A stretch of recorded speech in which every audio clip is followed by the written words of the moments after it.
waktu Lucky dan Delvi jatuh, karena awalnya dia cerita kalau Lucky tuh sudah dipotong duluan, dan waktu Lucky jatuh tuh memang tidak bernyawa lagi. Tapi si Delvi tuh masih ngesot mau menuju Lucky.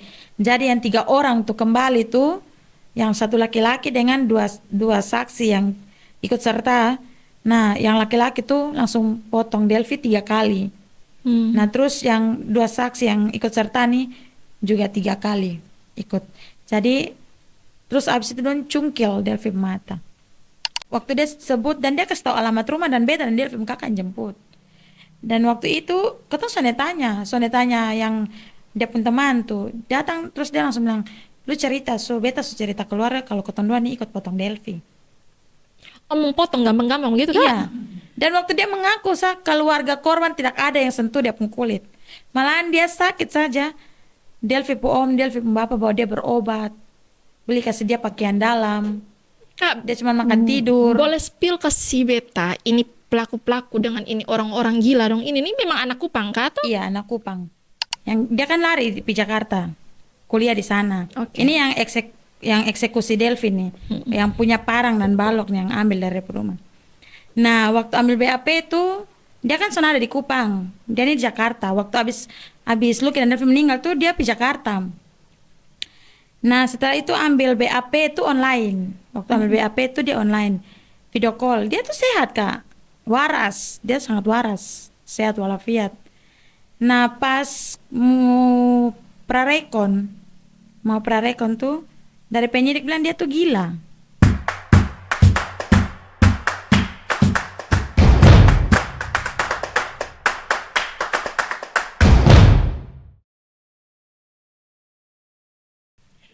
Sembilan Maret 2024 dini hari di Kota Kupang. 2 anak muda ditemukan meninggal di jalan. Awalnya disebut kecelakaan, kasus dianggap selesai. Tapi keluarga melihat sesuatu yang janggal.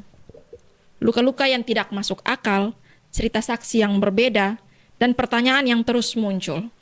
Apakah Lucky dan Delvi benar-benar meninggal karena kecelakaan atau karena sesuatu yang lebih gelap? Hari ini kita akan membongkar cerita di balik kasus yang selama 2 tahun cukup menjadi perhatian di Kupang. Hari ini sudah hadir bersama saya 2 orang yang sejak awal berada di garis depan perjuangan kasus ini. Yang pertama kakak dari almarhum Lucky yang sejak awal memperjuangkan keadilan untuk adiknya, dan yang kedua ketua aliansi mahasiswa yang ikut mengadvokasi dan mengawal kasus ini hingga akhirnya dibuka kembali. Kakak berdua selamat datang, terima kasih sudah penuhi undangan dari podcast KTN. Mungkin bisa perkenalkan nama dulu. Jadi baik, terima kasih mungkin dari podcast KTN yang sudah mengundang kami di sore hari ini. Perkenalkan, saya Andi Sanjaya selaku Koordinator Daerah BEM Nusantara Nusa Tenggara Timur, yang dimana saya juga menjadi koordinator umum dalam perjuangan kasus Lucky dan juga Delvi. Mungkin sekian. Baik, terima kasih. Selamat sore. Perkenalkan, nama saya Sonia Banavanu, kakak kandung dari Lucky Sanu. Terima kasih. Oke. Mungkin untuk memulai podcast kita sore ini, saya mulai dari kakak dulu. Sebelum kita cerita sampai ke kasusnya, mungkin alangkah baiknya kita kenal dulu Lucky dengan Delvi. Tapi Delvi kan perwakilan keluarganya tidak ada, jadi saya mau kenal dulu Lucky ini. Orangnya sehari-hari itu seperti apa, kakak? Lucky itu dia tuh anak yang pendiam. Pendiam ya dia? Iya, dia anaknya pendiam. Dia tuh walaupun ketong marah, dia selalu ketawa senyum. Dan dia tuh soalnya pernah batas sibuk dengan orang masalah. Dia tuh orangnya pokoknya diam Ketong marah dia soalnya pernah balas. Pokoknya dia hanya balas dengan senyum. Lucky ini? Iya, dia anaknya pendiam. Kalau hubungan Lucky dengan keluarga itu biasanya seperti apa? Baik. Dia baik-baik Ya, dengan keluarga dia sangat baik. Dia anak yang penurut. Dia kalau misalnya ada yang keluarga minta tolong, dia selalu ikut. Iya. Dia sudah pernah bantah. Kalau boleh tahu Lucky ini waktu itu usianya berapa? 22 tahun. Berarti tidak lagi dalam usia sekolah ya, Kak ya? Iya. Dia sudah Ya, dia kesehariannya tuh Maxim. Oh, dia Maxim. Iya. Motor, Grab, Oto? Motor. Motor. Oke. Eh, Kakak, kira-kira yang kakak ingat terakhir sebelum kejadian itu, mungkin kenangan terakhir dengan Lucky sebelum kejadian itu, sebelum hari itu, mungkin ada hal yang kakak ingat dari Lucky itu apa, Kak? Ini waktu itu mungkin beta cerita sedikit dapat tanda waktu dia mau meninggal ya Kak. Oke, boleh. Tanggal 25, dia kan ulang tahun tanggal 26 Februari. Mm-mm. Tanggal 25 tuh sore dia video call. Dia soalnya pernah video call beta Kak. Dia kalau Iya. telepon biasa soalnya pernah video call. Tapi tanggal 25 tuh dia telepon. Mm-mm. Karena waktu itu beta juga ada kredit HP kasih dia. Nah, beta nih suka larang-larang dia minum atau berkumpul dengan kawan, nombe sering larang-larang Kak. Karena beta takut kejadian seperti ini Kak. Jadi beta selalu larang-larang dia aja tanggal 25 tuh, tanggal 23, 24 tuh kan waktunya bayar HP. Saya kota dua sempat bakalai, jadi dia story minum toh, jadi beta sempat mar bilang Lucky lu minum-minum terus lu harus nih bantu beta bayar lupa HP. Mm-mm. Karena beta kumpul-kumpul uang juga karena waktu itu beta mau menikah bulan Agustus Kak. Jadi dia bilang oh sudah lu tenang saya semua kerja nanti be bantu lu tenang. Dia tanggal 25 tuh dia video call beta kakak dia tanya bilang ini lu beb kakak dia bilang lu beb kakak kok bukan dia bilang iya beb kakak kenapa dia omong sampai 2 kali dia bilang, lu beb kakak bukan dia bilang iya beb kakak kenapa jadi dia tanya bilang besok nih tanggal berapa saya beta kan ada sempat video call tuh ada beb suami dia bilang oh beb bilang oh besok dia nih ulang tahun jadi beb bilang oh beta sudah kasih lu uang lah karena besok bayar lu HP.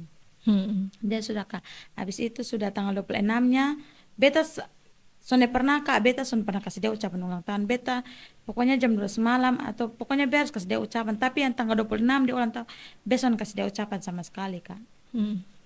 Dari situ kak beta dan dia sonde pernah ketemu nih tanggal 1 tuh tanggal 1 Maret ketemu ketemu di TKP juga di TKP waktu tempat kejadian itu dia kasih kaget beta jadi kan beda gantung tas di samping kiri jadi beta lewat dirasa kayak ada orang yang mau pegang beta jadi beta balik dan beta sempat pokoknya kata kasar dan dia jadi dia ketawa dia bilang biar beta kasih kaget lu ini hari tapi kasih kaget beta di TKP di tempat dia tempat celaka.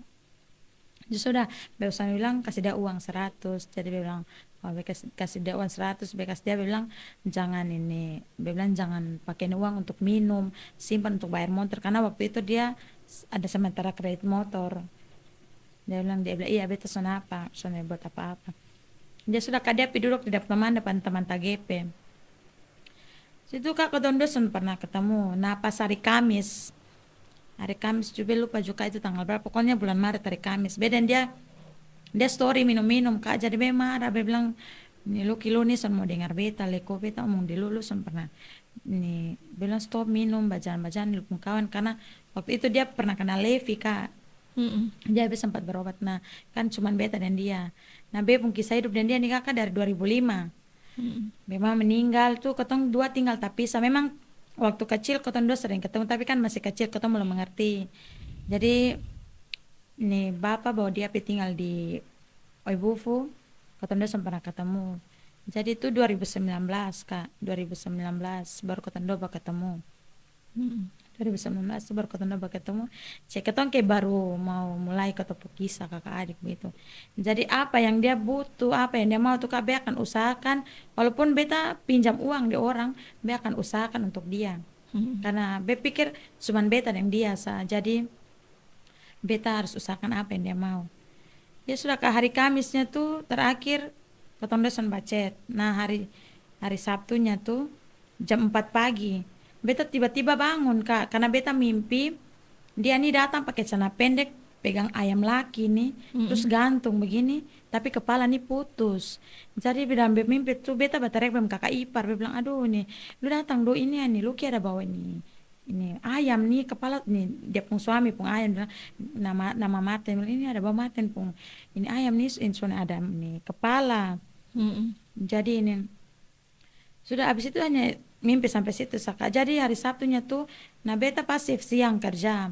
Beta ke gelisah, ke gelisah nih ke uang, memang be baru habis gajian karena memang biasanya be gajian tuh, be sering kasih dia uang untuk beli pakaian setiap bulan.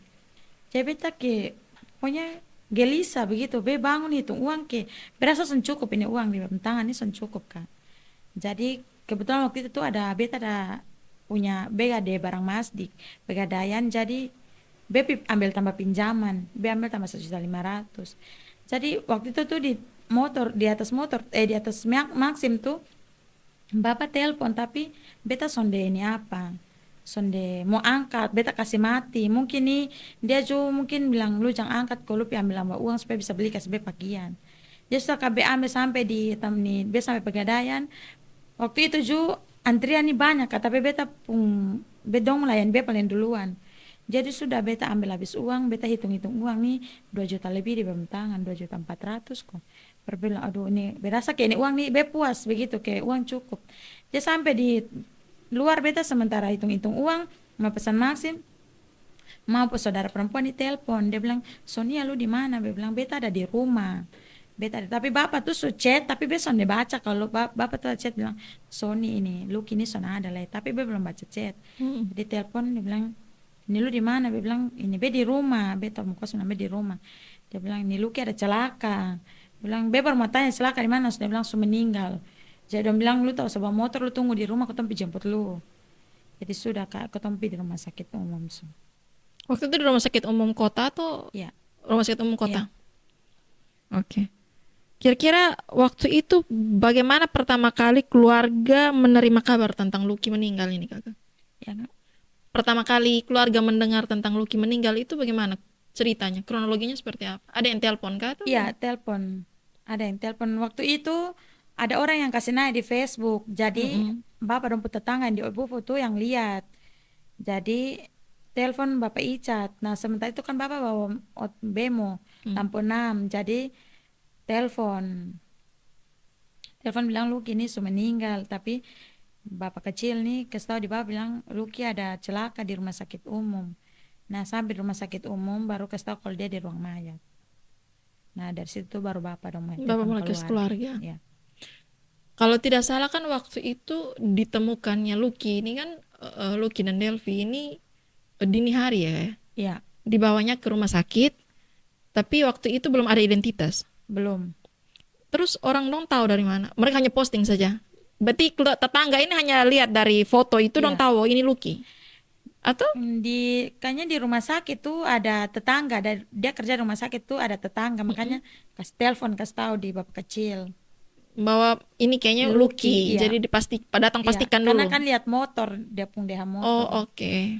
Berarti motornya juga dibawa ke sana. di kan foto malamnya itu kan ada yang video tuh terus Oh, dong oke. kasih sebar video Video, Iya. oke. Berarti yang foto yang ditunjukkan ini bukan hanya yang di rumah sakit, tapi yang di TKP. Ya, tapi TKP itu soalnya kenal karena Iya. Lucky posisi meninggal tuh topi hoodie itu tak tutup di kepala. Oke. Kakak ini kita kembali ke tanggal 9 Maret ya kak ya. Iya. Ada ini kan ditemukan 9 Maret 2024. Iya. Mungkin saya tanya dulu ke tapi sebelum sampai ke situ. Mungkin waktu pertama kali keluarga dikasih tahu bahwa Ade Lucky ini kecelakaan dan meninggal, itu keluarga langsung percaya bahwa itu kecelakaan. Tidak. Awalnya percaya. Awalnya percaya. Awalnya percaya laka lantas. Oke. Dan selesai itu semua masih tetap percaya juga. Tidak. Mulai yang ketemu bawa di rumah tuh ketemu mulai ganjal yang dia luka-luka. Oke. Kan cuman di sini saja dia punya Lucky pun lukanya goresan sa di sini. Nah, yang ketong janggalnya tuh ada lubang dia punya ini, lubang di bagian Lubang ini. tusuk? Iya, kayak lubang tusuk. Oke. Berarti kita kembali ke 9 Maret ya kakak ya. Ya. Ini mungkin saya tanya dulu untuk ada yang aktivis ini. Berdasarkan investigasi kalian, sebenarnya apa yang terjadi di malam itu, Ade? Jadi gini kakak, berdasarkan penelusuran kita ya kakak, bersama keluarga kakak. Jadi kita melihat dengan berbagai saksi dan juga berbagai bukti yang ada itu kakak. Kami menilai bahwa di situ tuh kakak sudah terjadi kejanggalan. Bahwasannya di situ mereka mengatakan bahwa kejadian ini adalah kecelakaan lalu lintas tunggal.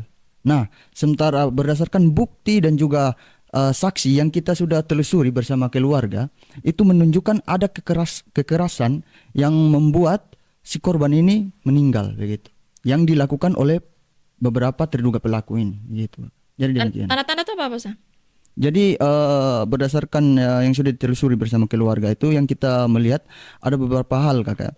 Jadi yang pertama itu terkait dengan tadi kesaksian dari beberapa para terduga pelaku. Mereka bersaksi itu sudah menjadikan barang bukti juga di pihak kepolisian. Kemudian ada beberapa kejanggalan yang kami lihat termasuk dalam poin-poin rilisan yang sudah dirilis oleh Polda Nusa Tenggara Timur itu, bahwasannya ada percecokan dan ada saling kejar. Itu kemarin saya sempat keluarkan di narasi saya di media, bahwasannya kami dari BEM Nusantara sendiri tidak sepakat dengan narasi frasa yang dikeluarkan oleh Polda Nusa Tenggara Timur. Jadi mereka mengeluarkan frasa percecokan dan saling kejar. Nah, yang menjadi pertanyaan kita, yang pertama terkait dengan percocokan itu. Nah, kata percocokan itu, ini kan lahir dari dua arah yang saling berinteraksi. Jadi kita bertanya, ketika pelaku ini melakukan sesuatu terhadap korban, apakah benar korban juga melakukan sesuatu terhadap pelaku gitu. Jadi itu yang menjadi pertanyaan. Terus saling kejar. Nah, ini kata saling kejar ini kita melihat dalam faktanya, apakah kata saling kejar ini ketika di dalam kondisi percocokan itu, apakah yang mengejar ini pelaku atau yang mengejar ini korban gitu. Jadi ada saling kejar dan kita harus bedakan mana yang dikejar dan mana yang mengejar dan mana yang menghindar begitu Kak. Jadi ini menjadi problematik juga. Jadi seolah-olah si korban ini dibawa dalam mereka terlibat dalam melakukan suatu aksi yang membuat kekerasan begitu. Jadi seperti itu Kakak. Oke. Mungkin saya tanya dulu sebelum sampai ke situ. Di mana Lucky dan Delvi sebelum kejadian? Kejadiannya itu kira-kira jam berapa itu Kakak?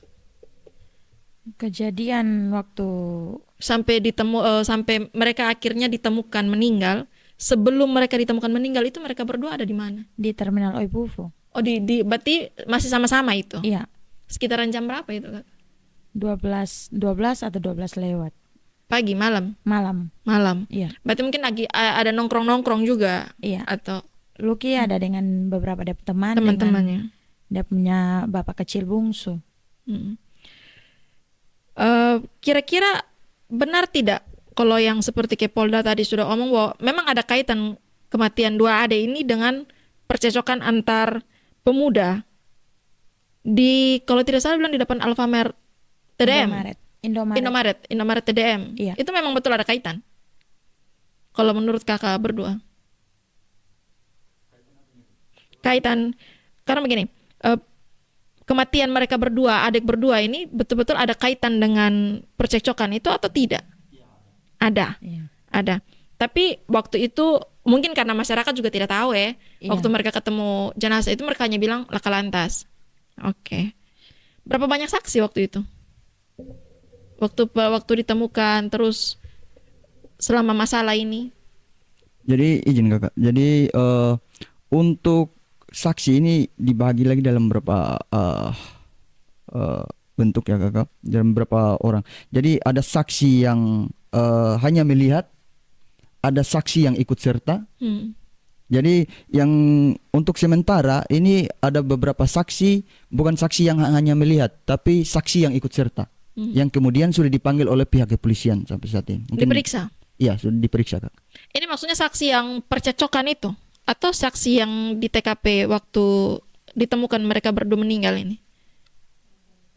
Dari percekcokan sampai meninggal. Oh iya, kejadiannya di hari yang sama ternyata. Oke. Berarti benar ini. Saya konfirmasi, berarti benar bahwa sebelum ditemukan meninggal itu beberapa jam sebelum mereka ditemukan meninggal itu ada konflik di depan Indomaret TDM itu. Sehingga sampai tiba-tiba adik berdua ini ditemukan meninggal. Ada konflik itu. Jadi gini kakak, sebelumnya ini kalau kita berbicara soal konflik, nah kita kembali lagi terkait dengan konflik itu apa benar-benar si korban ini ada saling berinteraksi terhadap pelaku, ya kan? Apakah ada bukti yang independen bahwa si korban ini ada saling berinteraksi terus saling bercekcokan dengan para pelaku. Nah, kemudian kita tarik lagi benang merahnya pada saat itu. Nah, si korban ini mereka ditelepon oleh para pelaku untuk mendatangi suatu tempat untuk bertemu. Nah, dari situlah mereka mulai merancang suatu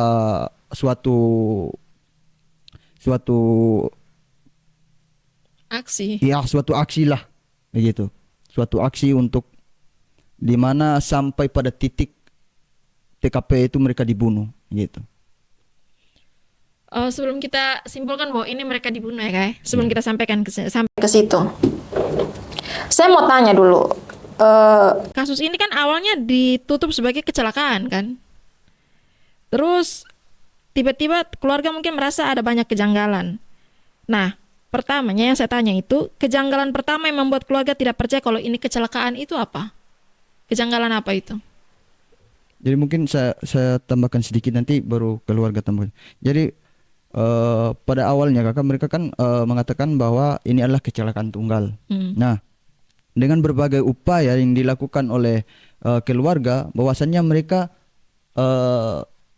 ketahui bahwa ini bukanlah suatu kecelakaan tunggal, bahwa ada unsur pidananya di dalam, sehingga dari situlah keluarga berupaya mencari bukti-bukti, terus siapa-siapa, terus dengan dugaan-dugaan keluarga bahwa ada pelaku yang melakukan tindak pidana atau pembunuhan terhadap adik Lucky dan juga Delvi. Nah, setelah itu masuklah pada tahap-tahap selanjutnya, pada tahap otopsi itu kakak. Nah, tahap otopsi itu mungkin saya berikan di kakak daripada Lucky, karena pada saat otopsi itu hasil daripada otopsi itu langsung disampaikan langsung oleh dokter forensik kakak. Langsung ke keluarga. Iya. Mungkin kejanggalan sebelum sampai ke otopsi, kejanggalan yang dilihat dari luar, entah mungkin karena keluarga kan kalau sampai ambil kesimpulan bahwa ini bukan kecelakaan, pasti yang dilihat dari tubuhnya, fisik jenazahnya itu seperti apa, atau mungkin dilihat juga dari dia punya kondisi motor kah, apakah ada kerusakan, itu ada tidak? Di dep motor tuh soalnya ada kerusakan, cuman gagang rem. Gagang rem saat. Itu gagang rem memang baru rusak atau sudah rusak dari dulu? Baru rusak. Baru patah. rusak, patah. Oke. Terus kalau untuk jenazahnya? Dari luka. Dari luka? Iya. Lukanya rapi? Iya. Dari Lukanya dia punya kepala tuh rapi di sini. Apa itu? Kepala. Maksudnya Kayak, luka panjang? Iya, panjang. Yang bukan robek kan? Kalau kita bisa lihat kan mana luka yang karena kecelakaan. Biasanya kalau luka karena kecelakaan itu kan biasanya yang sudah tidak jelas lagi dia punya robek kiri kanan, macam kita robek kertas. Tapi kalau luka karena benda tajam atau benda tumpul itu biasanya rapi. Kalau benda tajam kan biasanya dia rapi kan, macam kayak kita potong daging itu kan dia rapi kan itu. Itu seperti di Lucky punya badan seperti itu. Iya, Lucky punya kepala tuh seperti bekas benda tajam. Jadi dia punya di kepala tuh kayak pokoknya kayak begini tapi beraturan. Kayak permisi tape begitu. Berarti kemungkinan benda tajam. Benda tajam. Iya. Entah pisau atau parang. Iya. Apalagi selain luka itu apa lagi? Terus dengan motor, dia motor dari jenazah tuh jauh. Jauh dalam artian? Kayak dia punya jenazah sini dia sekitar 180 lebih meter. Oh, berarti mungkin keluarga mengambil kesimpulan bahwa luka yang ada di tubuhnya Lucky itu tidak sinkron dengan posisi motornya yang begitu jauh. Iya. Di pembadan ada lecet? Di pembadan sana ada lecet. Oh, berarti memang semakin Cuman curiga. bahu saya yang kayak gores dengan dia ini. Tapi ini lebam. Lebam baru kayak ada goresan. Kita kalau minta maaf, tapi kalau kita cium aspal kan bukan cuma hanya lebam kan, Iya. itu pasti lecet kan. Bukan hanya lebam. Lebam ini kan biasanya karena pukul. Ini dia Beda dengan iya, kalau dia kita pun cium kaki aspal. dong, tangan semua mulus. Kaki tangan semua mulus. Iya, cuman kepala dengan dia punya ini yang lubang. Lubang apa? Pokoknya lubang di dia punya bagian ini. Kayak bekas apa kalau kakak lihat? Tusuk atau Iya, apa? mulai ke tusuk begitu di sini. Kalau kakak lihat dari dia punya lubang, minta maaf kakak beta agak tanya agak detail. Kalau kakak lihat dari dia punya lubang itu kira-kira kena tusuk dari apa? Kayu atau apa? Tapi kalau kayu pasti patah dong. Iya, Benda tajam. iya bisa benda tajam. Soalnya beta sementara lihat kan son bisa. Oh ya, oh baru mungkin karena posisinya jenazah sudah dalam keadaan rapi Iya. ya, mungkin oke. Kalau dia punya, kalau untuk minta maaf tapi bente agak lebih tanya detail ke Lucky saja kayak. Iya. Kalau motornya, minta maaf tadi kan tidak ada luka lecet di Iya. badannya. Posisinya waktu Lucky meninggal itu dia menggunakan baju jaket, lengan panjang, celana panjang atau celana pendek? Dia pakai celana panjang dengan hoodie. Hoodie. Iya. Oke. Tapi kalau seandainya minta maaf kalau kita ambil kesimpulan kayak kalau motor dengan posisi jauh dengan dia posisi jauh dari motor harusnya sih ada luka lecet. Sekalipun Iya. kita pakai celana jeans dengan hoodie tetap pasti badan pasti ada bekas itu. Kondisi motor waktu itu mulus kayak. Iya, mulus. Hanya stang motor apa? Iya. Rem sah. Terus dia punya baju tuh ada hoodie tuh ada bekas ban motor. Bekas ban dia punya hoodie. Maksudnya di dia punya hoodie itu ada bekas ban Iya. motor. Dia punya Perut di dia atau punya di baju. Di dia punya baju. Iya. Lewat mana itu? Di sini di perut. Kayak Terus yang kotong kan dari itu kan Kak, kotong kan dapat video CCTV juga tuh. Mm-mm. Nah, dari video CCTV itu kotong lihat kan pertama kali yang nonton.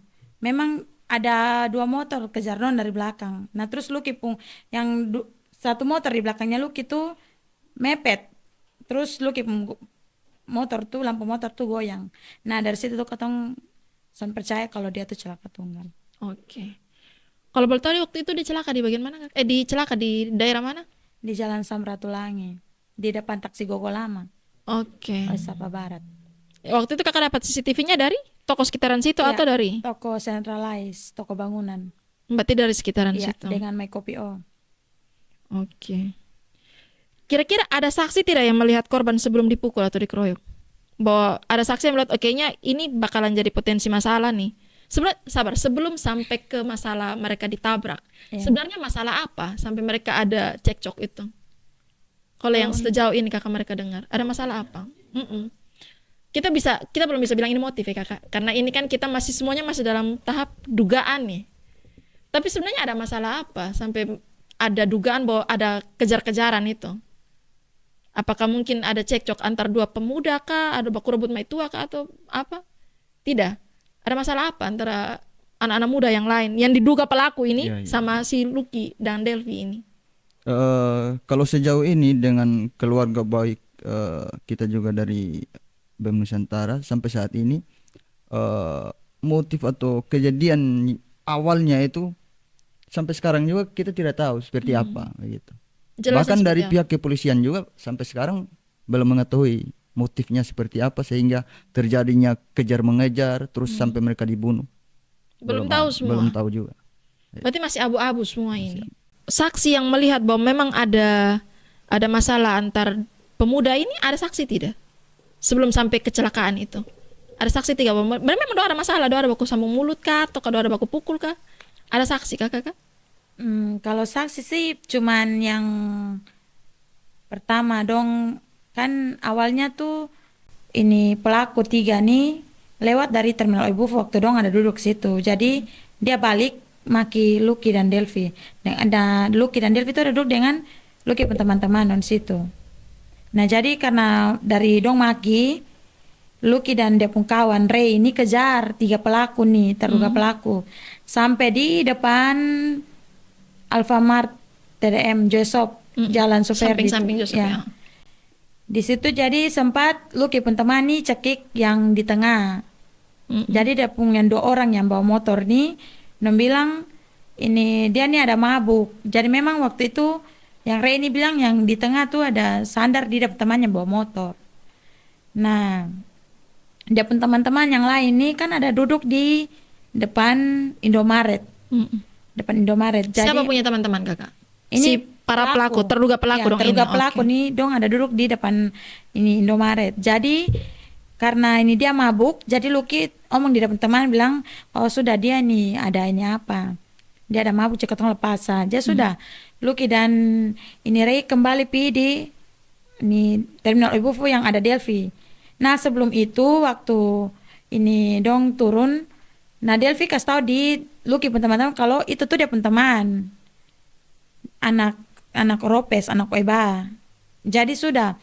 Nah setelah sampai di situ, tapi ini koton cerita yang versi Sari, maaf, ini saksi saksi pelaku Oke. yang ada di dia kasih tahu kalau waktu ini dong sampai si yang di tengah yang dapat cekik nih bilang nih beta ada kena pukul dari anak di atas. Jadi yang satunya ini dia bilang siapa yang pukul. Jadi dong 2 orang yang teman yang tadi bergoncengan 3 orang yang bawa motor tuh dengan teman yang bertanya tuh dong pergilah pindah ke rumah ambil parang dan balok. Oke. Sampai situ kembali api di ini Indomaret. Jadi yang di tengah yang dapat cekik tuh teleponlah Delphi pakai saksi pelaku yang mengaku di keluarga nih. Telepon suruh datang. Nah pas Lucky dan Delphi datang, dong ini ada banyak orang. Kemungkinan Lucky dan karena banyak orang jadi Lucky dan Delphi lurus terus Oke. sampai dong kejar. Ini kejar itu. Iya. Ini cerita versi saksi. Iya. Yang kita belum tahu apakah ini benar seperti itu atau tidak. Kita belum tahu juga kakek. Karena minta maaf kalau boleh tanya selain saksi yang cerita itu ada berapa saksi lagi yang cerita? Atau hanya Ada- satu dia itu saja? Tidak, ada empat orang. Ada saksi 2 orang yang ikut serta, terus 2 saksi yang hanya melihat. Mm-mm. Ikut serta dalam artian mereka ikut kejar atau bagaimana? Melakukan eksekusi. Yang di bawah itu. Iya, di TKP. eh ini beta minta maaf tapi beta agak membayangkan juga. Wih, ngeri juga ini dengan itu kan dini hari kan itu? Iya, Dini hari kan? Jadi yang jadi pertanyaan ini waktu itu kan dianggap kecelakaan. iya. Dan proses waktu itu setelah dianggap kecelakaan mungkin keluarga sudah curiga, tapi kalau setahu saya yang saya baca di berita-berita, polisi sempat menyatakan bahwa memang ini kecelakaan murni. Iya kan? Iya, iya. Tidak langsung serta-merta menerima laporan keluarga terus mereka bilang oke, kita advokasi. Tapi sebelum itu kan setelah itu kan mereka masih bilang bahwa setelah kami sudah periksa dan ini memang kecelakaan murni. Waktu mereka bilang ini kecelakaan murni,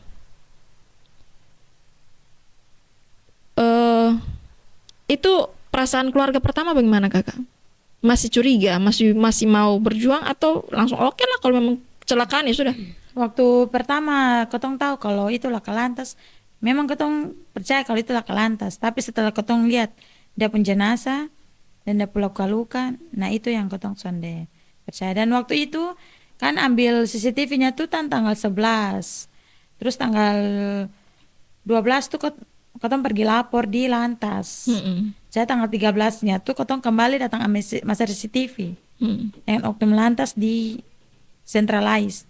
Tapi waktu itu ada 3 oknum lantas dengan keluarga Delphi dan Lucky sama-sama di situ. Nah waktu itu cuman 1 oknum lantas yang naik dengan keluarga dari Delphi pembapa dengan Lucky pembapa kecil naik sampai di lantai 2 karena waktu itu dia punya monitor tuh ada di lantai 2. Nah sampai situ tuh dong kasih yang sama persis yang kotong dapat. Nah yang kotong mau, kotong lihat, yang mau kotong keluarga lihat tuh sampai pas polisi datang ambil anak 2 jenazah. Karena menurut saksi, dong bilang dong eksekusi 2 orang nih, habis dong sujatuh tuh dong putar kembali baru eksekusi Lucky dan Delphi. Eksekusi siapa yang sebelum mereka? Maksudnya bagaimana Kak?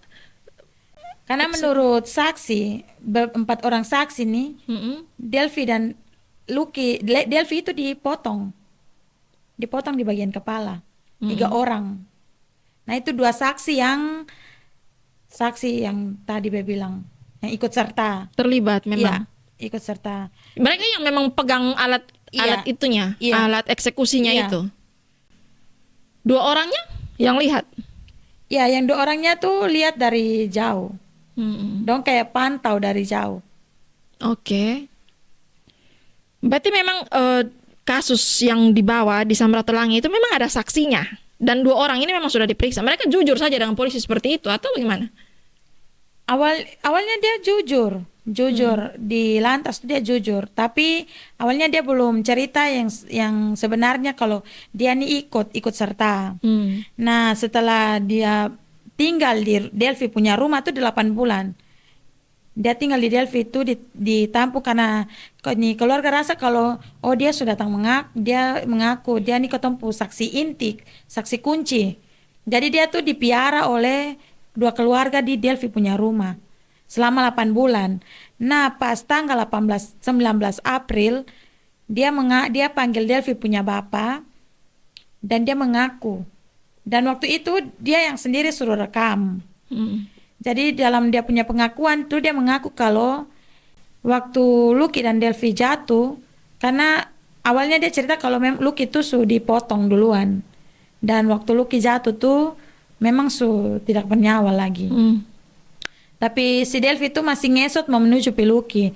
Jadi yang 3 orang tuh kembali tuh, yang 1 laki-laki dengan dua saksi yang ikut serta. Nah, yang laki-laki tuh langsung potong Delvi 3 kali. Nah, terus yang 2 saksi yang ikut serta nih juga 3 kali ikut. Jadi terus abis itu don cungkil Delvi mata. Ini dia ceritakan, Iya. murni Iya, dia ceritakan iya. semua. Dan itu bukan hanya dia yang cerita, tapi ada yang 2 saksi yang ini melihat. 2 saksi yang melihat juga, itu yang satunya tuh 5 bulan. Saksi yang melihat tuh dia ditampung oleh keluarga 5 bulan. Tinggal di Delvi punya rumah. Jadi waktu itu tuh sempat yang 2 saksi yang bergoncengan laki-laki yang dong eksekusi Delvi ini pernah kotong dipanggil dong dan dong sempat konfrontir dan 2. Dan kotong sana tanya waktu itu. Dia cuman kasih tahu kalau yang perempuan yang kedua nih dia rumahnya tuh di Bolok. Jadi dia kasih tahu alamat beta dan Delvi kakak jemput waktu itu. Jadi kotong jemput waktu itu dia semua mengaku. Oke, berarti sabar. Saksi ini minta maaf, saya tidak mau tanya mereka punya nama Ya, siapa. ya. Tapi saksi 4 orang ini ada yang perempuan. Iya, perempuan. Perempuan berapa orang? Mereka perempuan semua tuh ada 7. Ada 7 orang perempuan. Yang 4 orang ini perempuannya ada berapa orang? Ya, Yang saksi 4 orang yang tadi yang sudah kasih kesaksian itu ada yang perempuan. ya, 2 2 orang. orang. 2 orang. 3 orang. 3 orang. Berarti mereka ikut ke lokasi. Iya, Perempuan 3 orang ini. iya. Dengan laki-laki 1 orang. Laki-laki banyak. Oh, laki-laki banyak. Oh, berarti yang ke Samratulangi ini bukan cuma 4 orang. Iya. Banyak orang. Hanya yang mau jadi saksi ini cuma 4 orang. Sebenarnya waktu diperiksa tuh si saksi ini yang pertama mengaku dikeluarkan, dia suka kasih tahu semua. Tapi dari penyidik tidak panggil untuk diperiksa. Yang lain ini tidak dipanggil. Padahal yang saksi ini sudah kasih tahu nama, tapi belum diperiksa. Berarti kalau misalkan saya tanya ini, dari 4 saksi itu, Iya. dari 4 saksi itu yang melakukan tadi berapa? Dari 4 saksi itu 3 orang perempuan. Iya, 3 orang perempuan yang mau bersaksi. iya. Yang eksekutornya ini berarti belum tentu mereka jadi saksi juga. Iya kan? Yang mau bersaksi nanya, sabar, kalau gitu saya tanya dulu. Dari kesaksian mereka itu ada berapa banyak orang yang turun ke bawah? Ya ikut mereka, kejar mereka sampai ke 20 Samratulangi. lebih orang. Ih, banyak itu. Banyak. Yang mau bersaksi cuma 4 orang. Iya. Dan 4 orang itu 3-nya perempuan. Sebenarnya bukan mau bersaksi, tapi dong yang lain tuh tidak dipanggil. Oke. Dari 4 orang ini saja yang dipanggil? Iya. Iya, berarti kalau 20 orang, tapi kalau dari keempat saksi itu, dari 20 orang itu yang eksekutor itu berapa orang? Ada Ya dong tiga Nonton orang. 3 orang saja. Dua, yang perempuan yang kan dua yang ikut serta, dua ikut serta, dua melihat. Mm-mm. Berarti eksekutornya ada yang perempuan. Iya, perempuan dua. Perempuan ini yang pukul Delphi. Iya, Anak Kupang dong sekarang jago-jago ya. Perempuan tuh sekarang bisa begitu ya. perempuan sekarang jago. Sekarang saya tanya dulu ini, sebelum waktu dikatakan bahwa ini kecelakaan, waktu itu kan sempat lapor ke polisi. Iya, Polisi sempat periksa. iya sempat Periksa. periksa di lantas, awalnya di lantas. Terus dari lantas bilang kurang bukti, kurang saksi. Jadi keluarga cari. Keluarga Oke. yang cari. Keluarga yang cari. Iya, Harusnya mereka keluarga yang yang cari. Oke. Oke, terus Jadi keluarga cari, mulai cari sudah cari ini saksi, cari ini bukti. Jadi kita dapat waktu itu kita cuma dapat dua rekaman CCTV dari My Copy O dengan ini Centralize. Tapi master CCTV itu sudah diambil oleh Oknum Lantas, tapi sampai sekarang keluarga belum pernah nonton dan belum pernah ditunjukkan itu master CCTV seperti apa. kenapa mereka ambil? Maksudnya oke lah, kalau mereka ambil terus mereka bilang belum cukup kuat bukti, harusnya CCTV itu sudah cukup bukti loh. Nah itu. Harusnya sudah cukup bukti. Terus kenapa mereka bilang masih kurang? Mungkin kurang saksi kali. Iya. Sampai saksi sudah dipanggil, sampai waktu dong panggil saksi tuh, dong suruh saksi pakai masker, pakai topi, bilang nanti kalau keluarga dapat lihat nih, bosong dapat pukul. Padahal saksi kunci dan yang 2 orang tuh dipiara oleh keluarga. Waktu mereka anggap bahwa kasus ini berhenti, bahwa mereka bilang tadi kurang bukti, bahwa memang ini murni kecelakaan karena kurang bukti, terus kurang saksi, dan mereka nyatakan bahwa ini memang kecelakaan murni. Waktu itu keluarga sempat putus asa tidak? Tidak. Keluarga tidak putus asa. Malahan itu yang bikin ketong keluarga murka. Oh begitu. Karena ketong dengar dari cerita saksi saja, ketong pun adik, anak nih disiksa secara tragis. Yang Lucky itu kakak, meninggal saja dong masih giling.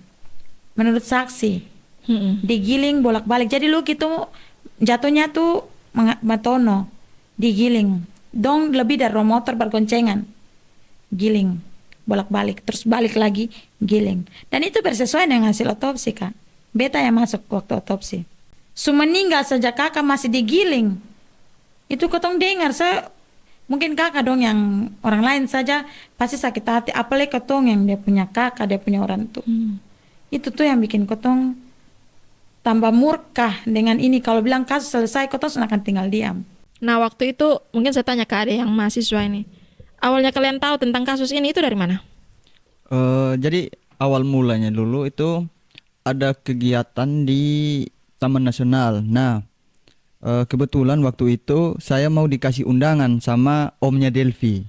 Gitu. Saya mau dikasih undangan sama omnya Delphi. Nah, bertemulah kita pada saat omnya Delphi mau memberikan undangan itu. Nah, beliau menceritakan soal kejadian kasus ini gitu. Sampai sekarang belum ada titik terang gitu.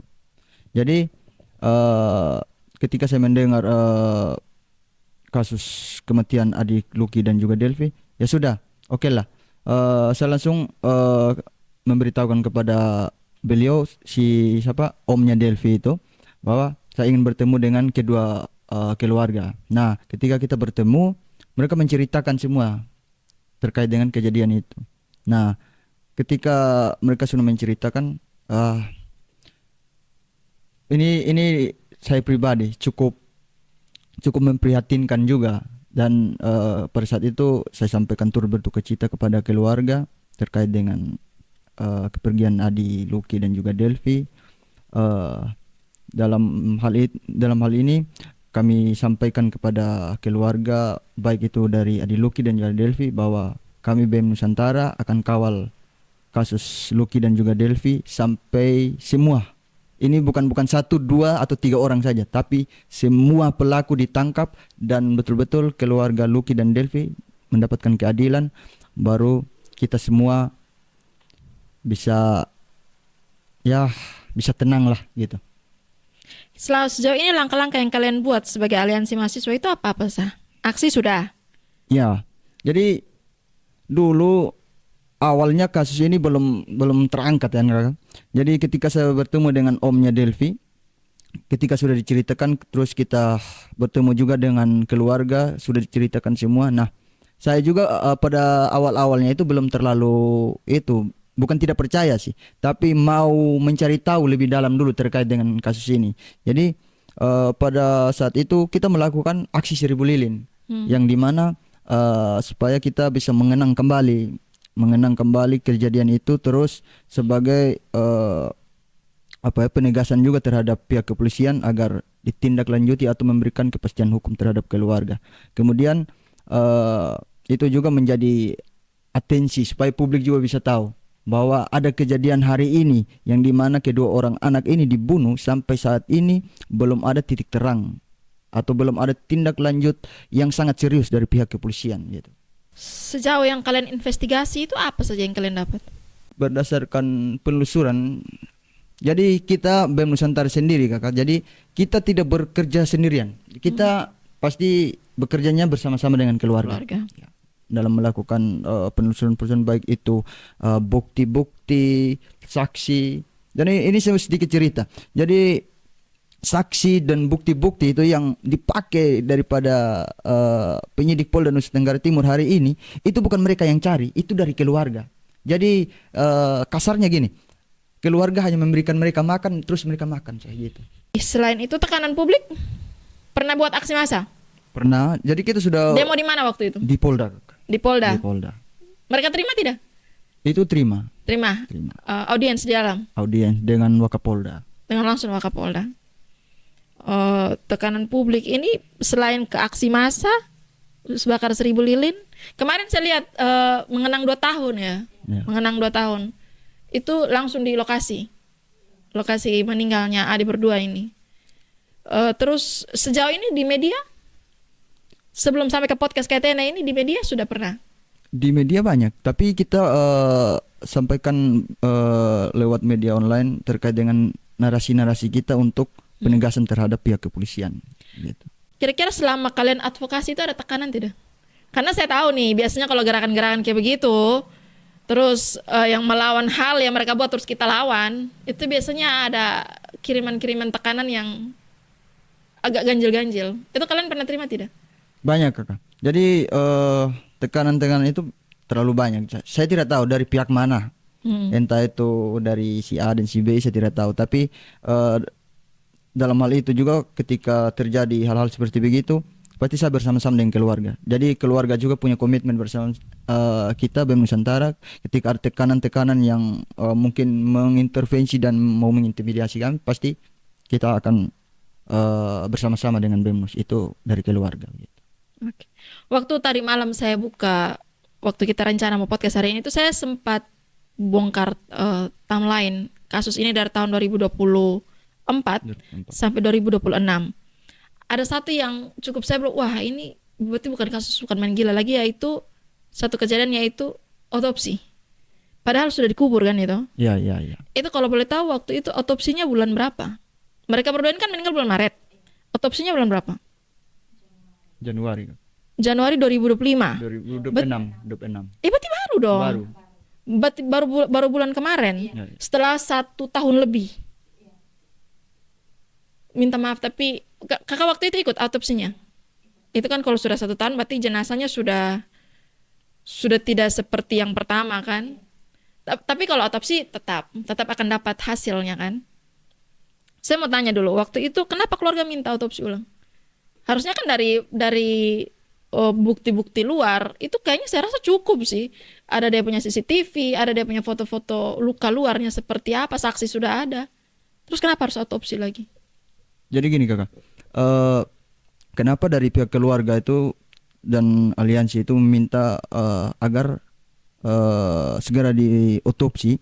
Karena begini, berbagai barang bukti, kesaksian yang sudah diberikan oleh keluarga terhadap pihak penyidik Polda, tapi dengan adanya kesaksian itu terus barang bukti yang sudah diberikan oleh keluarga, mereka tidak pakai kakak. Oke. Dalam mengungkapkan fakta sebenarnya terjadinya pembunuhan ini. Jadi kita mendesak Polda itu untuk segera lakukan otopsi. Nah, ini yang saya mau ceritakan sedikit kakak. Ada jejak digital satu Jadi pada saat itu kita aksi demo.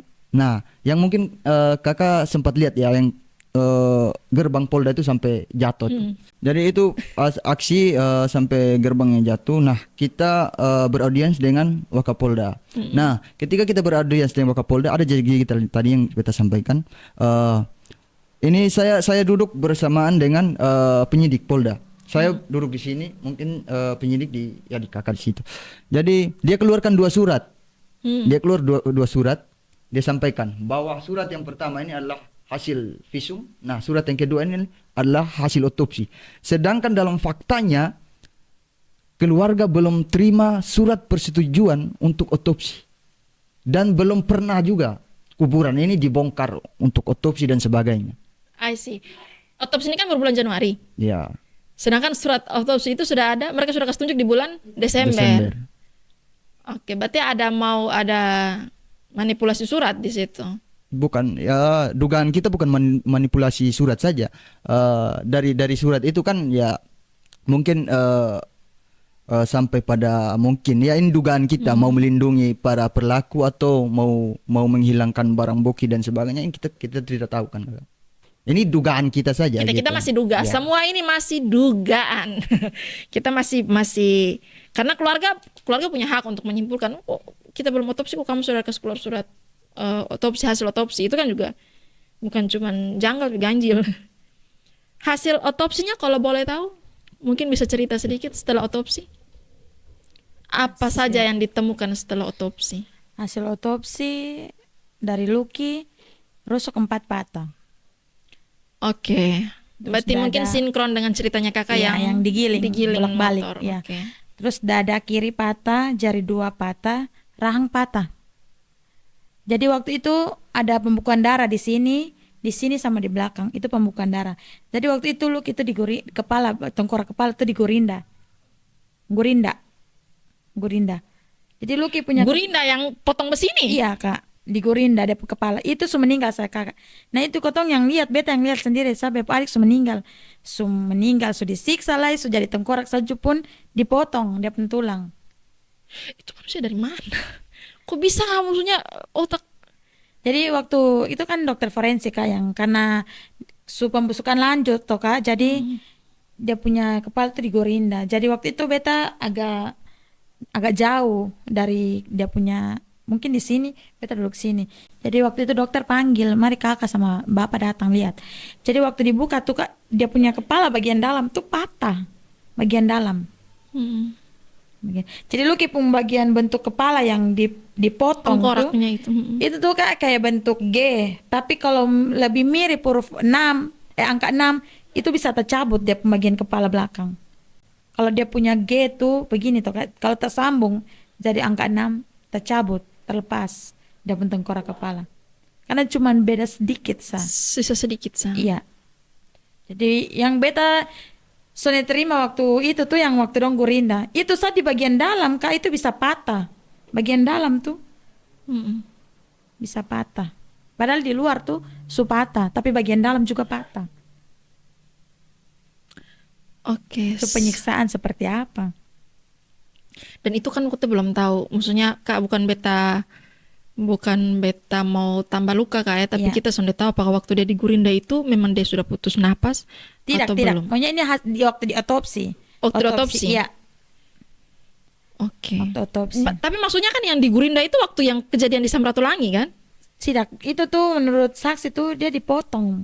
Dia Tapi dipotong waktu di saja. Gurinda tuh karena sudah pembusukan lanjut, jadi dokter forensik Gurinda dia kepala untuk lihat isi dalam. Oke, siap. Berarti maksudnya yang Gurinda ini dokter yang Iya, Gurinda. dokter, iya. Saya pikir itu manusia yang di Samratulangi yang Gurinda kak itu. Maksudnya Itu saya juga langsung bicara kasih tunjuk saya itu pelaku muka yang mana. Saya mau lihat iblis macam apa itu tuh.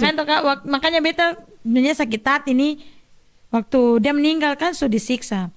Jadi tengkorak mau karena Untuk mau dapat cari keadilan keadilan, saya mesti mesti Gurinda Gurinda lagi. dia punya Oke. kepala itu tuh yang keberasa sakit hati, betul-betul sakit hati. Harusnya anak nih kalaupun dia meninggal kan juga iya. meninggal tenang-tenang, tapi sampai dia jenazah pun kita masih Iya. bongkar bangkir lagi. Oke. Temuan paling penting dari otopsi itu apa kak? Dia pun rusuk dengan kepala. Itu yang menandakan bahwa sinkron dengan Iya.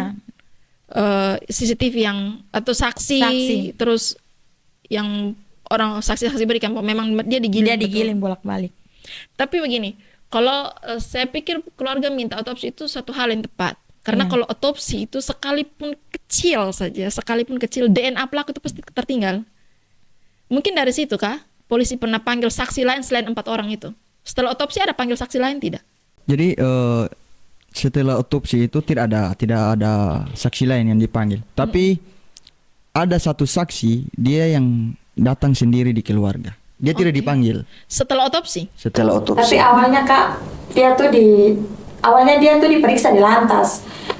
Karena dia tuh yang waktu Lucky dan Delvi celaka tuh, dia yang buat video sampai waktu polisi datang tuh, dia yang buat video. Dan itu dia kirimkan langsung di beta. Mm-mm. Dan itu beta teruskan di keluarga.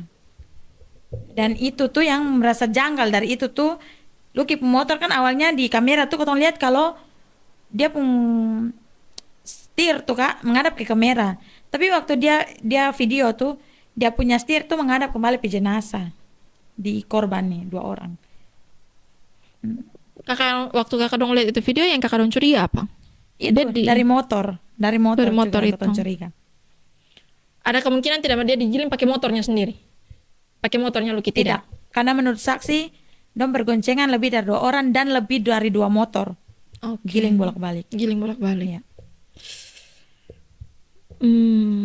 Berarti setelah otopsi itu semakin yakin yakin bahwa memang bukan karena kecelakaan. Mungkin kakak cerita saksi yang datang sendiri di keluarga.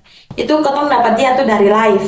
Waktu live dia menceritakan dan ketemu. Dia live apa, TikTok? Makanya ketemu yang live terus dia komen. Oh begitu. Iya. Jadi bagaimana ceritanya tuh? Jadi pada saat keluarga live itu mungkin dia ada gerakan hati begitu kan. Dia sudah ada gerakan hati untuk mau menceritakan apa yang dia lihat pada saat kejadian itu. Jadi dia masuklah di live keluarga, dia sudah mulai komunikasi dengan keluarga. Terus di hari kurang tahu hari apa kemarin itu dia datang langsung menghampiri keluarga untuk menceritakan semua. Jadi pada saat itu juga dia yang temukan HP-nya korban Lucky, terus dia tahu motornya itu ada di posisi mana, terus otak-otaknya itu permisi otak dari Delvi itu mereka buang kemana, hamburnya kemana, dia ceritakan semua gitu. Bandingkan Lucky dan Delvi, minta maaf, bandingkan Lucky dengan Delvi punya kondisi jenazah itu berarti yang paling parah Delvi. Delvi yang paling parah. Karena waktu itu kesaksian dari saksi yang terakhir kemarin yang datang ini katanya dia tidak terlalu begitu perhatikan Lucky karena hoodie yang dipakai Lucky itu mereka pakai tutup Mm-mm. mukanya Lucky gitu. Tapi dia lihat Delvi. Lihat. Dia cerita semua lengkapnya seperti Iya. itu. Dia cerita apa saja kalau boleh tahu tentang Delvi? Dia cerita tuh kalau Delvi punya kepala tuh kosong. Kosong dalam arti? Kayak dia punya otak tuh son ada lah di kepala. Karena su di tembok dong itu saya dong pakai rau Kak. Taruh di Dong ini basah. siapa? Maunya orang yang ada polisi dong. Oh, waktu yang Iya. yang temukan mereka Iya. itu. Itu tuh di tembok. Kayak dong lempar begitu tuh di tembok. Kayak dong rau baru taruh di kantong plastik. Baru angkat Delvi. Jadi dia bilang Delvi pun kepala tuh di bagian dalam tuh son ada lah kosong. Mata juga son ada. Itu diduganya sampai isi kepala keluar itu diduganya dibuat seperti apa itu? Kan Dipukul kah atau menurut gimana? saksi kan dong 3 orang potong bergantian dan satu orang 3 kali. Si Delvi ini. Ya. Terus Delvi mulut tuh kan apa dong bilang nih dong masih tes dia meninggal tuh. Jadi dong buka dia mulut tuh baru pakai balok tuh masuk dalam dia mulut. Jadi dia gigi tuh habis semua. Tinggal 2 sah. Jadi waktu otopsi tuh dia kurang bagi 2. Waktu otopsi Iya, yang terlepas. bulan Januari kemarin itu. Bagi 2 dia penggerak. Delvi umur berapa? 16. Masih muda itu. Iya, dia masih muda. kecil sekali itu. Iya. Waktu itu sampai saksi omong dengan segamblang itu dia kasih tahu ke 3 orang yang buat itu Iya. siapa-siapa, dia sebut nama. Iya. Kita tidak usah sebut mereka punya nama Iya. di sini, tapi dia tahu 3 orang pelaku Iya. itu siapa. Dan ketong ambil waktu dia sebut dan dia kasih tahu alamat rumah dan beta dan dia kakak jemput. Dan waktu itu ketong soalnya tanya yang dia pun teman tuh datang, terus dia langsung bilang, lu cerita, beta cerita keluarga kalau ketong dua nih ikut potong Delvi. Omong potong gampang-gampang gitu kan? Iya. Dan waktu dia mengaku keluarga korban tidak ada yang sentuh dia pun kulit. Malahan dia sakit saja. Delvi pu om, Delvi pu bapak bawa dia berobat. Beli kasih dia pakaian dalam. Kak, Dia cuma makan tidur. boleh spill ke si beta ini pelaku-pelaku dengan ini orang-orang gila dong. Ini memang anak Kupang kah atau Iya, anak Kupang. Semuanya anak Kupang. semuanya anak Kupang? Iya. Bukan dari luar atau mungkin ada datang kerja di Kupang atau memang tidak? Semuanya anak Kupang. Iya, anak Kupang. Yang 3 orang yang potong Delvi itu juga anak Kupang. Iya, anak Kupang. Sudah sampai di tahap itu ya kita anak-anak sekarang nih. Maksudnya kalau kita dengar masalah yang kemarin yang masalah yang sebelum mereka dikejar itu kan masalahnya kan dengan Lucky kan. Iya. Tapi maksudnya kasihan sih ada perempuan ini kenapa sampai hancur lebur, atau mungkin Delvi juga kenal mereka atau bagaimana? Ada kemungkinan ke situ kah? Iya, dari bilangnya dia teman. Justru kalau teman kan harusnya tidak sampai begitu kan. Tapi waktu kemarin otopsi Delvi punya ada mungkin kakak sesama keluarga Lucky dan Delvi kan mungkin sering baku bagi info tentang kasus ini. Keluarga Delvi temukan apa saja setelah otopsi? Iya, Rahang karena balok. pisah. Dia punya ini otak juga kan. Tengkorak atasnya terlepas. Karena dipotong tadi itu Iya. mungkin. Minta maaf tapi yang kalau saya pernah dengar itu juga minta maaf tapi biji matanya hilang. Iya, Si Delvi. Iya. Sampai sekarang belum ketemu. belum. Atau? Karena waktu itu habis dong cungkil, dong selfie, Kak. Sorry, minta maaf nanti tite. Maksudnya dong selfie. Dong selfie. Ini 3 orang ini. Iya, dong selfie. Dong selfie. Ada foto selfie-nya. Itu menurut saksi. Yang saksi itu. Nah, Dia dong. tahu bahwa 3 Iya. orang setelah buat itu mereka selfie. Ya dong selfie rame-rame yang ada di TKP itu dong selfie.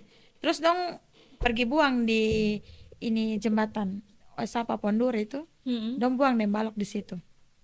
Balok yang mereka pakai buat. Iya. Tuhan Yesus ya. Itu manusia pedajal itu sebenarnya. Tapi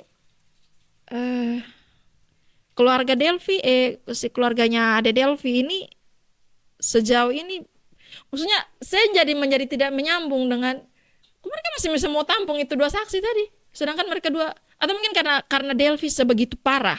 Iya, dan ketong pikir nih dia nih kan saksi. Oke. Jadi ketong lindungi dia. Lindungi dia. Ya. Nah, setelah ketong lindungi dia dan dia bercerita kalau dia juga ikut potong Delvi.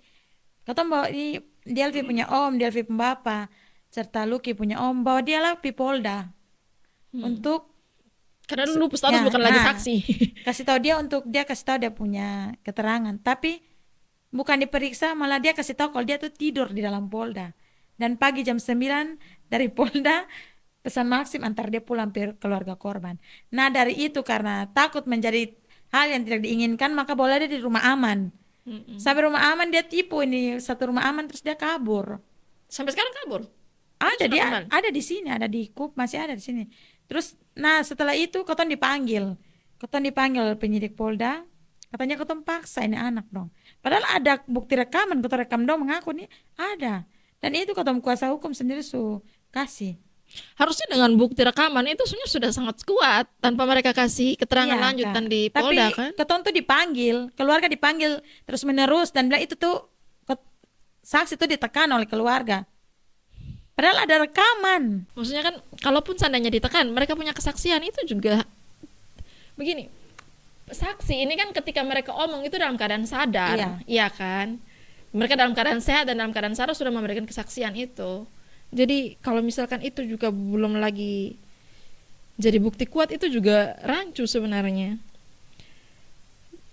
Jadi sekarang saya mau tanya loh Gus, waktu keluarga saya baca setelah otopsi Januari itu kemarin 3 Maret 2026 ditetapkan 2 tersangka.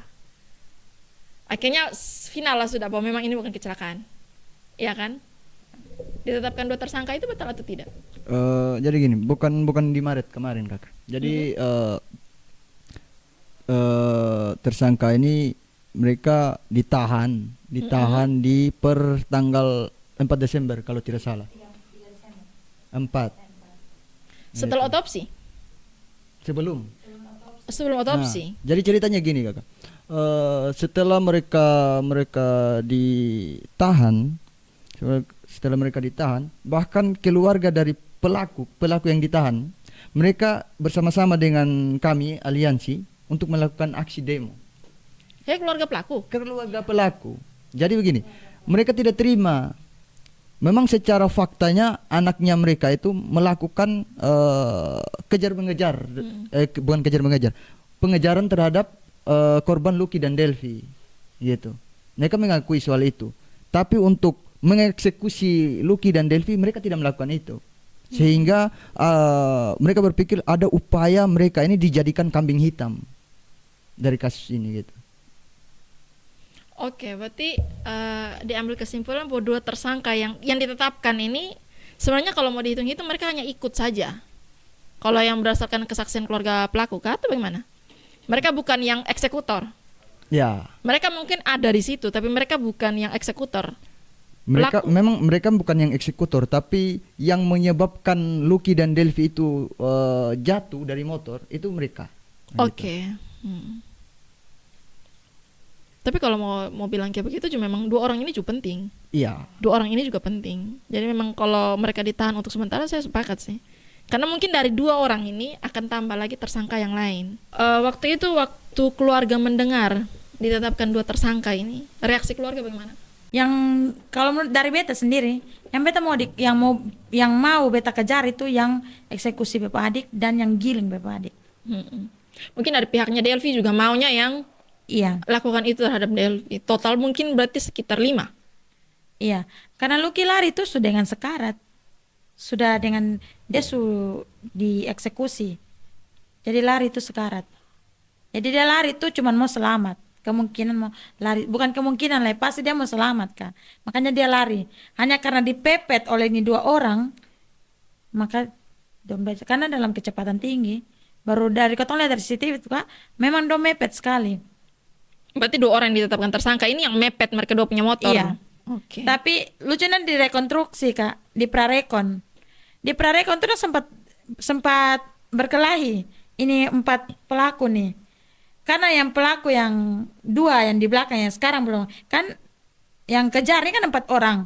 Tapi yang ditetapkan tersangka ini cuma 2 orang sah. Nah yang 2 yang sudah ditetapkan tersangka dan 2 orang yang belum nih, dong berkelahi.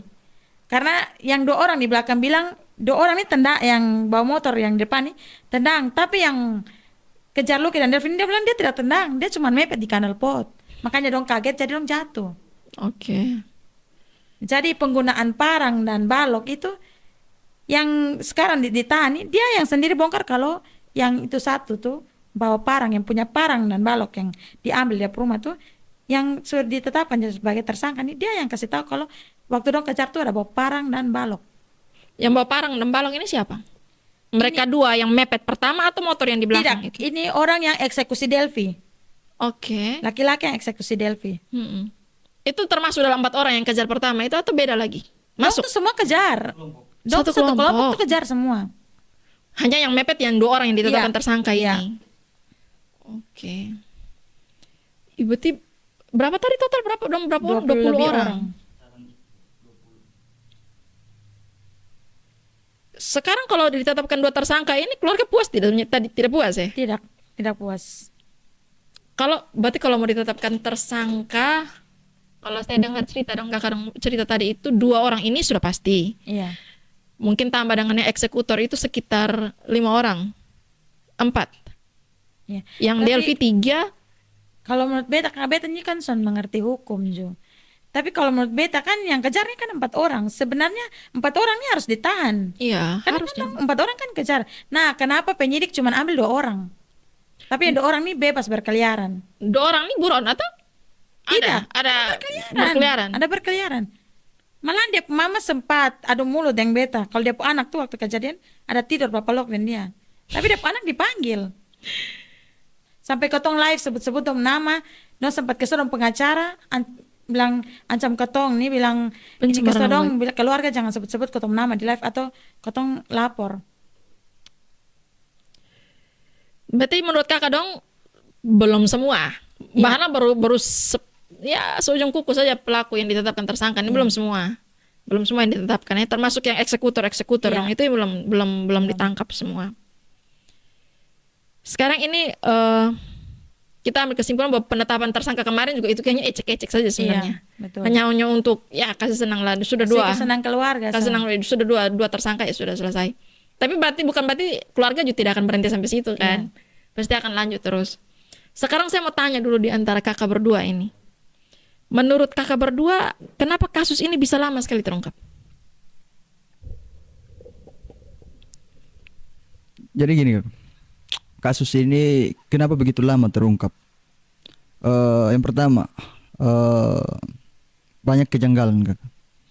Kejanggalan di dalam kasus ini yang menurut keluarga itu sendiri tidak sesuai dengan berbagai fakta, saksi dan bukti itu yang sudah disampaikan atau sudah diberikan oleh keluarga, tidak dipakai oleh penyidik.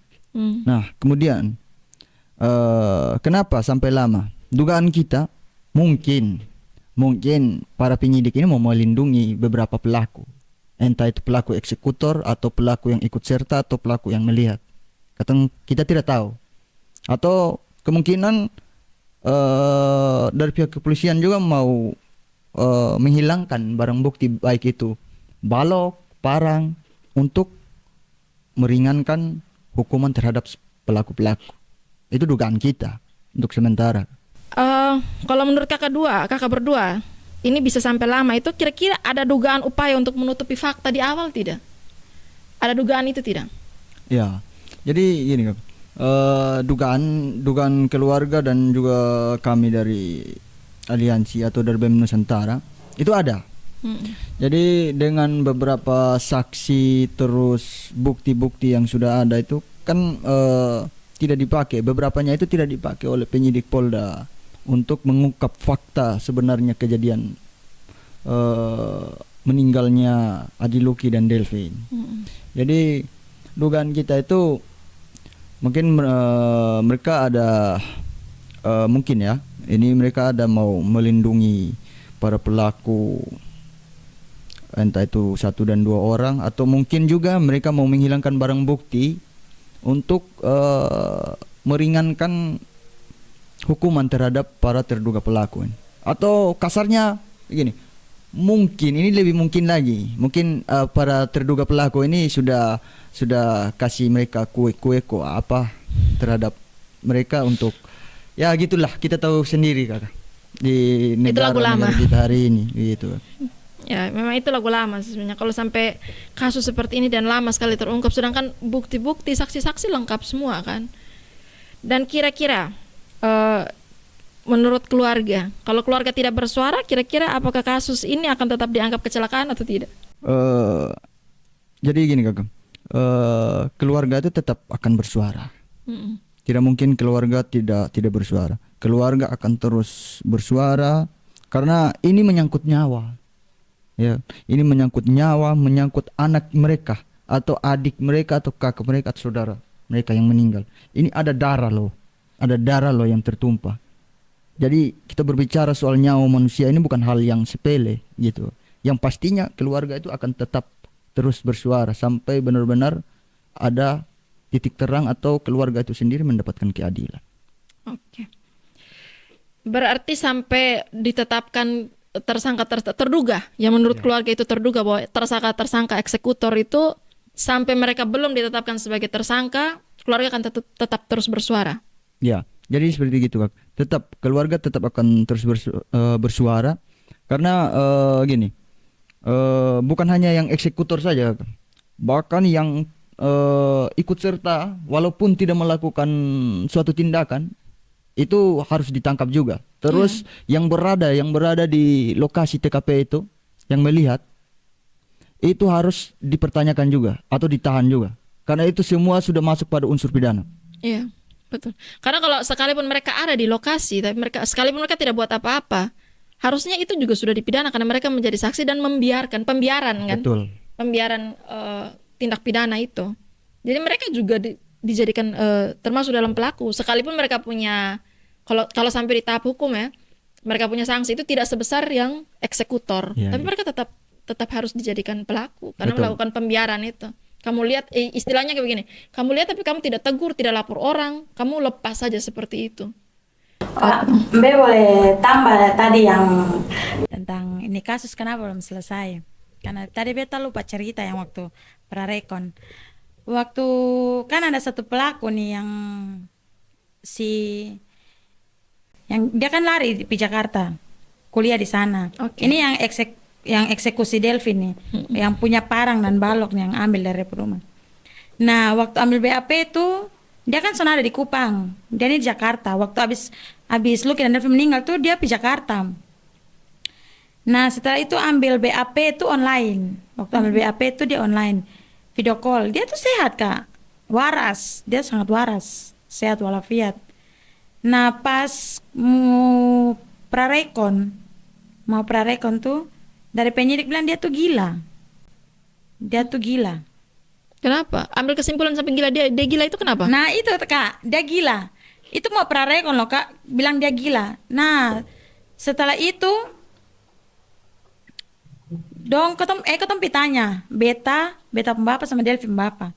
Ketemu pergi pi Polda. Ketemu tanya, kenapa ini yang ini satu nih sonde dibawa di Kupang? Karena kan di Kupang kan ada rumah sakit jiwa, ada dokter jiwa. Maksudnya bawa supaya keluarga nih lihat dan percaya kalau memang dia nih gila. Oke lah. Nah, jadi dong tanya balik di kotong keluarga bilang, kok siapa yang kasih tau kakak? Dong bilang dia nih gila. Nah, kok bapak dong kasih kalau SP2P itu kok bilang tertera di dalam butir-butir kalau dia tuh gila dan tertera nama dokter Dokter dari mana?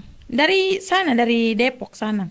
Berarti kita juga tidak bisa tanya dokternya dong. Makanya, nah sudah Kak, jadi setelah itu keluarga cari tahu dia nih ada aktif kuliah dan ada kumpul-kumpul, ada miras-miras di kantor, terus ada mungkin di bukti chattingan juga ada di keluarga.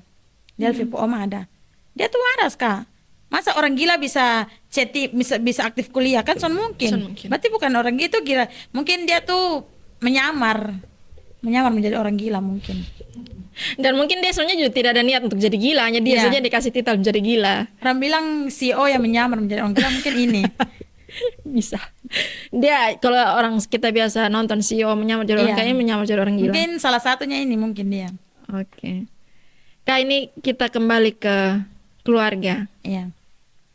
Kalau ini kan kakak dengan Lucky baru dekat kembali tahun berapa Kak? 2019 ya? 2019.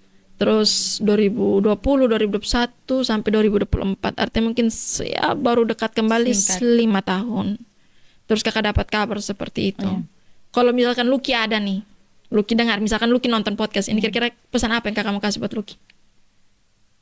Pesan untuk dia, beta terima kasih karena dia sudah jadi adik yang terbaik untuk beta. Beta pesan untuk dia, walaupun dia beda alam dengan beta, dia tetap bahagia, hidup baik. Mungkin Tuhan kasih dia tempat yang nyaman. Pokoknya dia bahagia selalu karena dia memang anak yang selalu ceria. Dan beta berjanji beta akan berjuang, pokoknya beta berdiri paling depan untuk dia. Beta akan cari keadilan untuk dia sampai dia dapat keadilan. Karena dia akan tenang juga kalau dia meninggal begitu. Jadi ketong keluarga akan berdiri tegak di depan, cari keadilan sampai dia di atas merasa tenang. Ya itu Saka. Oke. Kalau dari kasus ini, mungkin untuk ada yang mahasiswa, kakak juga dari kasus Lucky dan Delvi ini. Kira-kira dari keluarga, dari adik-adik mahasiswa orang, apa pesan untuk masyarakat Kupang? Oke, jadi baik. Pesan kita untuk masyarakat Kota Kupang, terkhususnya dalam kasus Lucky dan Delvi ini, kita menyampaikan bahwa mari kita bersama-sama mengawal kasus adik Lucky dan juga Delvi yang dimana sampai saat ini belum ada kepastian hukum yang diberikan terhadap keluarga. Kasus ini sangat tragis dan sangat-sangat perlu diperhatikan karena ini adalah suatu unsur pidana pembunuhan berencana yang dilakukan oleh terduga pelaku. Jadi untuk masyarakat, untuk mahasiswa dan seluruh yang ada di Kota Kupang, mari kita bersama-sama mengawal kasus kematian adik Lucky dan Delvi agar benar-benar dikerjakan oleh penyidik Polda Nusa Tenggara Timur sehingga bisa memberikan kepastian hukum kepada keluarga dan juga untuk kita semua yang terhimpun di dalam aliansi dalam mengawal dan membela keadilan itu sendiri. Kalau mungkin dari kakak, pesan untuk masyarakat Kota Kupang mungkin supaya masyarakat Kota Kupang mungkin lebih atensi bahwa kita ini kan sekarang hidup di zaman yang no viral no justice kan. Kalau kita berjuang sendiri, itu kayaknya agak berat. Tapi kalau mungkin misalkan semua lihat kasus ini, terus semua rame-rame omong kasus ini di media sosial masing-masing, mungkin itu salah satu harapan dari keluarga atau bagaimana kakak? Ya, beta berharap dari masyarakat kawal dan up terus Lucky dan Delvi pun kasus hingga dapat keadilan. Karena sudah 2 tahun nih, sudah ada kepastian dari ketong keluarga jo kecewa dengan hukum karena sebegini lama tidak ada kepastian hukum untuk ketong keluarga. Jadi beta berharap untuk masyarakat kawal Lucky dan Delvi pun kasus hingga tuntas. Terima kasih. Kalau dari saya ya kakak ya, kayaknya ini memang perlu atensi karena begini. Ini kejadiannya di Kupang. Tadi waktu saya dengar kronologinya ini baru, tadi kan selama ini kan saya hanya baca di berita. Tapi setelah dengar kronologinya langsung bahwa kejadiannya begitu dekat dengan kita loh. Begini, dan ini anak-anak sudah berpikir sampai di tahap itu. Maksudnya begini, mereka hanya saling bertersinggung di jalan.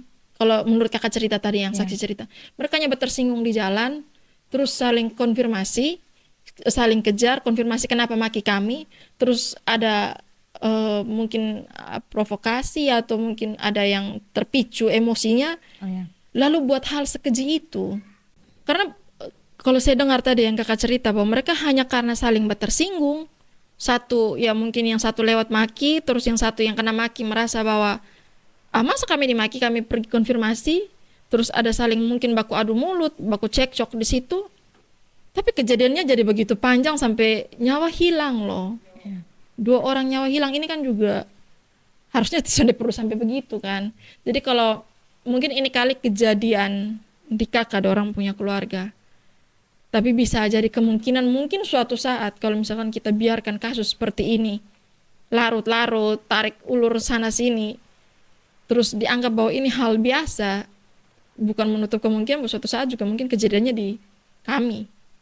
Jadi ini memang perlu perhatian masyarakat harus atensi bahwa ini bukan hal yang biasa, pembunuhan yang bukan hal yang biasa, yang halnya sebenarnya sepele saja sebenarnya, hal sepele yang mungkin kalau seandainya keluarga duduk atau tidak usah sampai keluarga deh, mungkin mereka yang anak-anak muda ini duduk, justru sudah perlu sampai hilang nyawa kan. Kalau pesan untuk aparat penegak hukum, untuk kepolisian, kejaksaan yang terlibat dalam kasus ini, apa harapannya? Jadi untuk pesan, ini pesan untuk penegak hukum terkhususnya, ini khusus untuk penyidik Polda Nusa Tenggara Timur yang menangani kasus ini. Jadi kami berharap agar kasus ini benar-benar dikerjakan secara profesional, independen, dan juga tanpa intervensi dari manapun. Jadi harapan kami agar kasus ini benar-benar berjalan dengan baik sehingga keluarga bisa tenang dan bisa mendapatkan keadilan itu sendiri. Jadi harapan kita biarlah kasus ini berjalan dengan baik sesuai dengan prosedur hukum yang ada. Janganlah dirancang-rancang, dibuat-buat hukum-hukum yang bikin memperpanjanglah kasus ini. Jadi berikanlah kepastian hukum, berikanlah transparansi terhadap keluarga terkait dengan penanganan kasus dan perkembangan kasus ini seperti apa sehingga berjalan dengan baik. Jadi demikian, seperti begitu. Kalau dari kakak mungkin harapan untuk penegak hukum dari pihak keluarga. Kalau dari pihak keluarga terkhususnya juga penyidik. Beta berharap dari penyidik nih buka dia mata batin, dia hati nurani dengan ini kasus nih. Kotong kan so aksi 1.000 lira ini sudah kali depan Polda.